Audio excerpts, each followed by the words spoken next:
Hi, I'm Dave Wascavage, and welcome to the documentary, The Making of Suburban Sasquatch. Today is January 29th, 2003, and I'll give you a little status update. Started writing the treatment and the outline for the script back in mid-December. Just completed the first version early January, and I just completed version 2 this morning. Also, what I've gotten done so far is I've met with Sarah Schneider. She's going to be the costume designer. She's going to design and work on the Bigfoot costume. We met this morning, talked about different materials, the fur material bought, and how the construction is going to be and how the creature actually moves. So she'll work on production design for the costumes. This weekend we're going to get together and do the layout for the costume. Dave Weldon will be primarily our model. He's going to be the one in the costume most of the time when filming gets under the way. I probably anticipate I'll do 1 or 2 more revisions of the script, and anticipate shooting will probably start maybe in March and maybe as early as April with actors as well. However, weather dependent is going to really hold things up possibly. Don't want any snow. The film's going to be probably set in the springtime, maybe the things come to life, no snow, maybe some light snow here and there, but predominantly we're going to shoot for, late winter type of thing.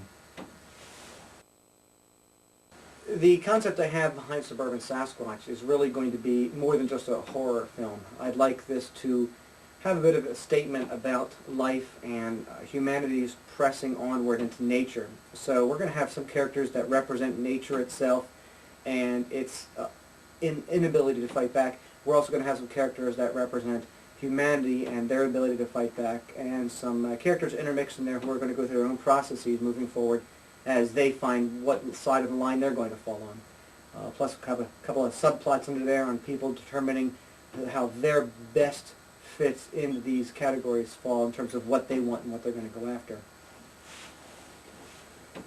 It shouldn't be any surprise for anybody who knows my writing or my filmmaking style that predominantly what I do when I shoot or when I write is I really want to have an underlying theme, be it of a psychological or social nature, and somehow tie that into reality.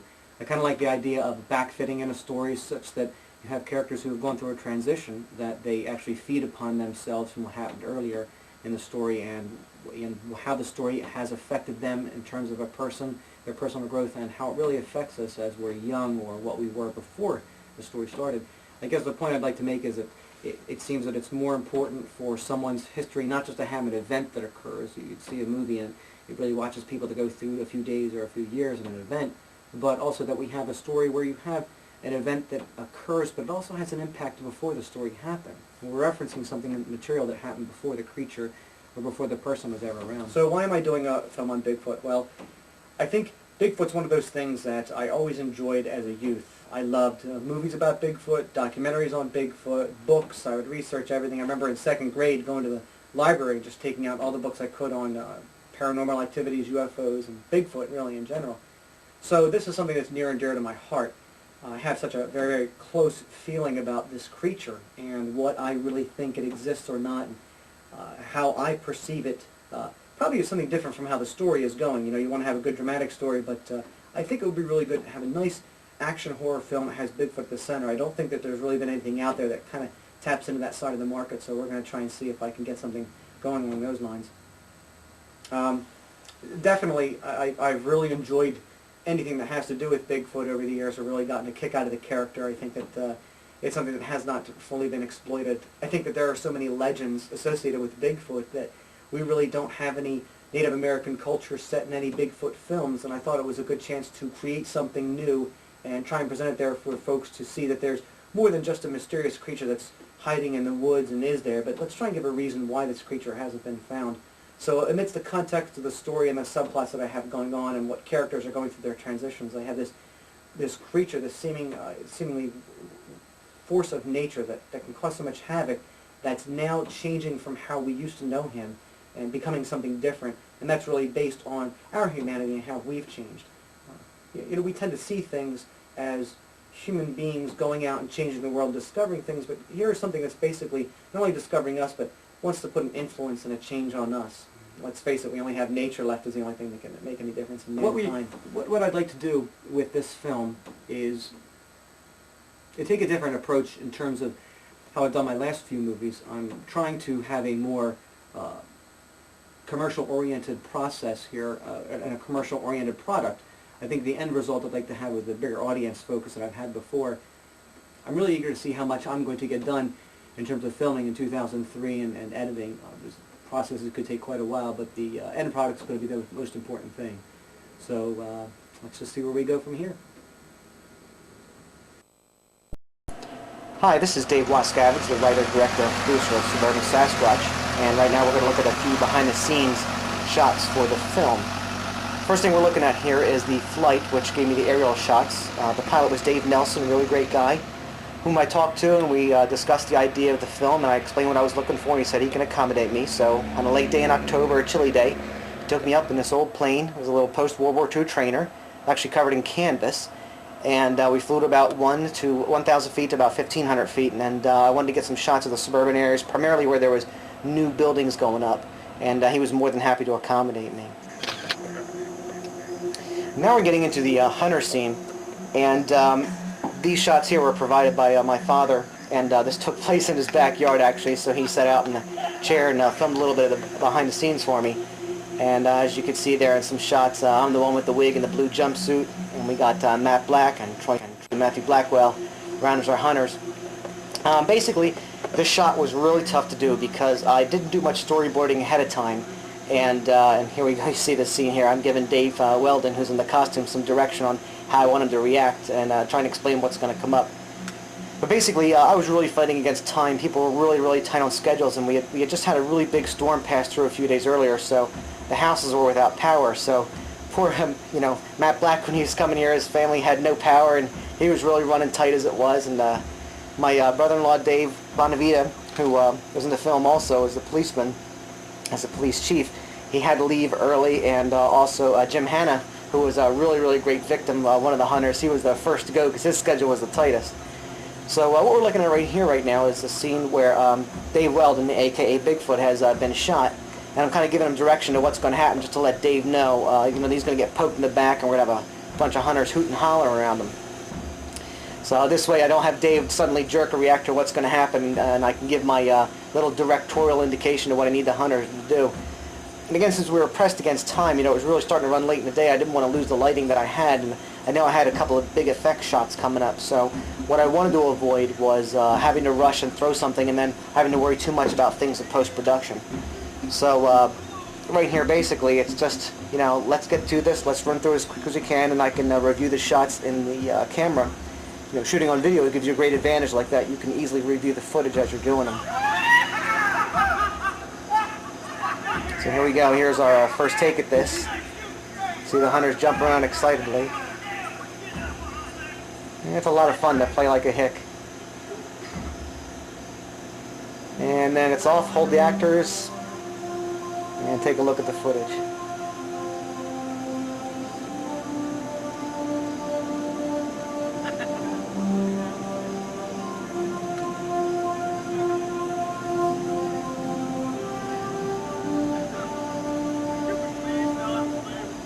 The backdrop and setting here was really nice because we had a little bit of a field-like setting and the trees in the background. It gave us a nice suburban yet woodsy feel, so we can kind of explain Bigfoot's, you know, kind of on the threshold between the two, which is of course naturally the place where he would be most vulnerable with the way his energy works. And of course this is unbeknownst to hunters, but they're just acting in their normal element. So here we go. We give Bigfoot a little bit of height in this scene, or rather, we're going to have him grow in the shot, as we have repeated several times. I had him growing, and it's very tough to move in that costume. Dave was a pretty good professional about it. He was very cautious. Actually, one of the people that you thought would get hurt during the shoot, Dave sustained no injuries. One of the things you got to keep remembering that when you film is you want to leave the camera roll at all times if possible, because you could pick up a lot of on-set jokes and things. And I won't repeat it here, but there was a really great joke that happened right when the camera was shut off at that point, and darn if I didn't get that on tape. And this was a big drawback in the film too, having to run around and grab the props and move things and cheerlead and direct and act also. It puts a strain on you. You really got to have a lot of energy ahead of time, but it really can tire you out fast. Here I am giving direction to Dave on exactly what I want him to do.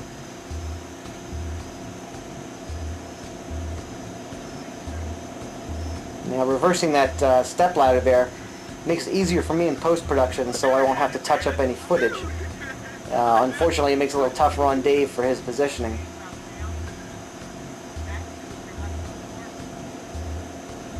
There's my hunters all lined up. They did a really great job, you know, they're really excited about it. It's a tough thing to coordinate as many people as you can, you know, even on weekends. But these guys did great, man. A lot of energy. There are a lot of elements in the film that I thought would better be explained in a sequel as opposed to being explained in this one. And if I ever get around to making one, then a lot of things will become clear. But this particular shot that we're looking at is one sequence in which we have something that's somewhat unexplainable and seems kind of strange, but there are some seeds in the story that will later be developed and explain more of what Bigfoot's nature really is.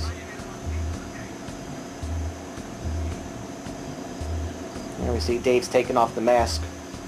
It was pretty brutal in there. He wasn't the only guy playing Bigfoot, I'll say that. Needless to say, that costume's going to need a lot of cleaning. This is the first actual use that we had of the costume. This is the very first shot for the movie. And the one thing that I was a little concerned about is we really only did a little bit of field testing with the costume, and not nearly enough. It really should have gone back for more work, but I'd run out of time. My production schedule didn't allow me to do that kind of work. So there I come into frame, all sweaty in the back, getting ready to go through this hilarious scene. Who designed this? Yeah, really, who did design this? And this was a pretty hot day in mid-July, and it was not too comfortable for Dave, so I tried to block this out where it was easy as possible for him so it didn't get too hot. You're going to stand up, okay? You're going to stand up, and then you're going to have the bug eyes in, right? You're going to stand up, and you're going to be like, yeah, like that. You're going to freak out. You're just going to look up. Not scared freak out, but freak out as in Power stroke. you haven't eaten in days, and you just saw a lamb chop come out the door. So it's going to be like, yes! And then you guys are going to fight. Daffy's going to be up here. You guys are going to struggle, and I'm going to have him you're going to knock Daffy down. And here we go, same day. This is Hold on, back to Dave is getting ready to do the broom breaking scene. I had cut the broom the day before to make sure it would split easily. But the sight of the costume isn't too good, and okay, hard to line everything up. This was our next day of shooting. This was like a week later, 2 weeks later maybe. And there we see Wes getting Dave ready in the costume. And here we are right now, just about 20 feet away from that previous shot. An arm gets ripped off here. Yeah, we can see mistakes in the costume there. I had to touch up in CG post-production. Dave Bonavita sure had a guess. This was his first scene in the movie, which is actually the flashback scene. And I'll tell you, he just really got into this. We just had a lot of fun. This was my turn in the costume. And now we switched with Dave too. No, Tala, help me, Tala, Mary please. doing some of her screaming. No. Just to show off. It looks kind of funny looking at it this way, but sure is more effective in the film. That was great. Thank you. You're all done. That's it? Yep. This was a little direction that we gave. This is where Juan was in the costume now, and I'm trying to explain how I want him to lean forward. He's going to take a swipe at Tala as they run forward. All along I knew this was going to be a really quick cut, so we did a couple of takes on this to try and go as fast as we could. It's kind of difficult, you know, you're coordinating. This was like the fourth shot of the day on this particular day. And this one also was in early October. You know, we had a few more weeks to go shooting, but you know, we see me as Tala right there. I don't think I'm as attractive as the real Tala. And when you're coming up, just come back up the backside like that.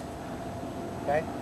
You can't shoot a Bigfoot in the back. And here's the magic bow and arrow. And then stop like that.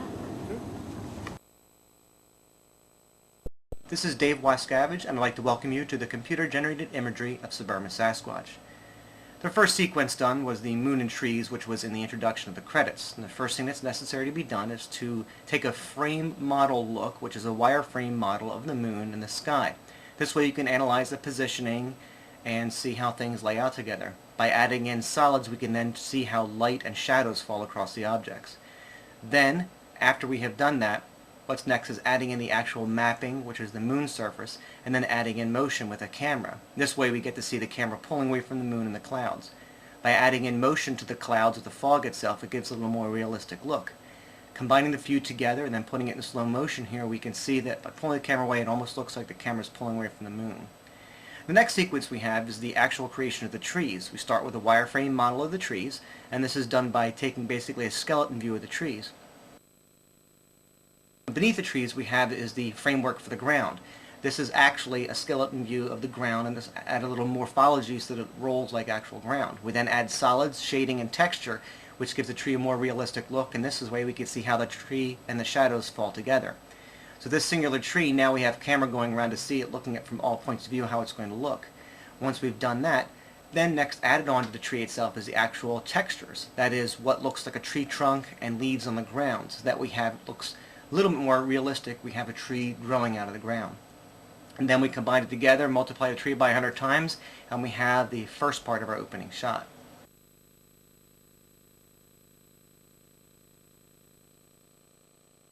The Thunderbird was actually a difficult job to model. This took about 7 days to put together, and we see the wireframe model of the wings. Now the biggest challenge with CG modeling comes with the motion to make it look as natural as possible. And here we see a test sequence modeling the motion of the wings. By adding solids in there, we see how the light plays off the wings very gently and gives it a very solid look. By adding texturing in, we can see the wings themselves actually have feathers. Adding the background in, and then adding a little bit of motion in, gives the motion of the Thunderbird a realistic look as it flies through the sky.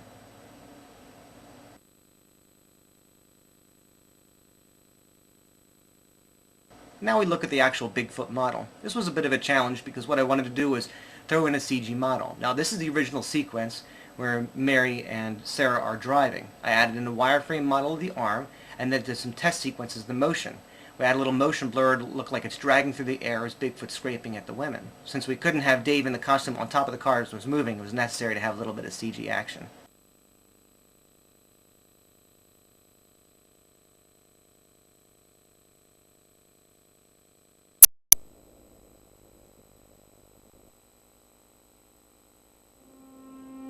I saw a monster outside. Say, what did he look like? He was big in here and he had huge fangs.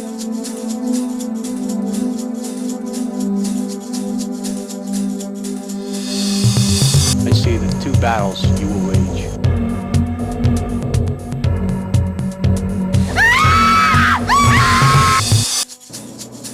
What if I tell you I can get you a story you wouldn't believe? Like what? It's a bear? You want your prize? Then help me get mine. Savini was a loon. Saw who? He's gone. That's why you fail, Rick. Who said anything about a bear? Don't be printing anything that hasn't been approved by the force yet. Fate is something no one can change. Are you alright? What is going on? Just drive! I just don't understand. Why can't we open up this case? Get some help. Alert people. Leave it be. I'm gonna call animal control. No, I haven't. Are you saying that Bigfoot is loose and killing people in a suburban town in Northeast America? That about sums it up.